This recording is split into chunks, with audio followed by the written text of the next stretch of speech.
तमस्येह तथोपलभ्यते नान्तो न चादिर्न च सम्प्रतिष्ठा अश्वत्थमेनं सुविरूढमूलम् असङ्गशस्त्रेण दृढेन चित्वा ततः पदन्तत् परिमार्गितव्यं यस्मिन् गता न निवर्तन्ति भूयः तमेव चाद्यं पुरुषं प्रपद्ये यतः प्रवृत्तिः प्रसृता पुराणी निर्माणमोहा जितसङ्गदोषा अध्यात्मनित्या विनिवृत्तकामाः द्वन्द्वैर्विमुक्ताः सुखदुःखसंज्ञैर्गच्छन्त्यमूढाः पदमव्ययं तत् न तद्भासयते सूर्यो न शशाङ्को न पावकः यद्गत्वा न निवर्तन्ते तद्धाम परमं मम ममैवांशो जीवलोके जीवभूतः सनातनः मनःषष्ठानीन्द्रियाणि प्रकृतिस्थानि कर्षति शरीरं यदवाप्नोति यच्चाप्युत्क्रामतीश्वरः गृहीत्वैतानि संयाति वायुर्गन्धानि वाशयात् श्रोत्रं चक्षुस्पर्शनं च रसनं घ्राणमेव च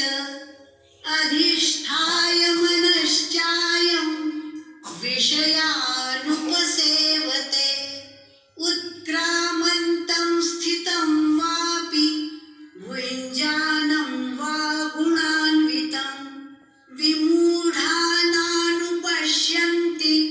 पश्यन्ति ज्ञानचक्षुषः यतन्तो योगिनश्चैनं पश्यन्त्यात्मन्यवस्थितं यतन्तोऽप्यकृतात्मानो नैनं पश्यन्त्यचेतसः यदादित्यगतं तेजो जगद्भासयतेऽखिलं यच्चन्द्रमसि यच्चाग्नौ तत्तेजो विद्धि मामकं गामाविश्य च भूतानि धारयाम्यहमोजसा पुष्णामि चौषधीः सर्वाः सोमो भूत्वा रसात्मकः अहं वैश्वानरो भूत्वा प्राणिनां देहमाश्रितः प्राणापानसमायुक्तः पचाम्यन्नै चतुर्विधं सर्वस्य चाहं हृदि सन्निविष्टो मत्तस्मृतिर्ज्ञानमपोहनं च वेदैश्च सर्वैरहमेव वेद्यो वेदान्तकृद्वेदविदेव चाहं द्वाविमौ पुरुषौ लोके क्षरश्चाक्षर एव च क्षरः सर्वाणि भूतानि कूटस्थोऽक्षर उच्यते उत्तमः पुरुषस्त्वन्यः परमात्मेत्युदाहृतः यो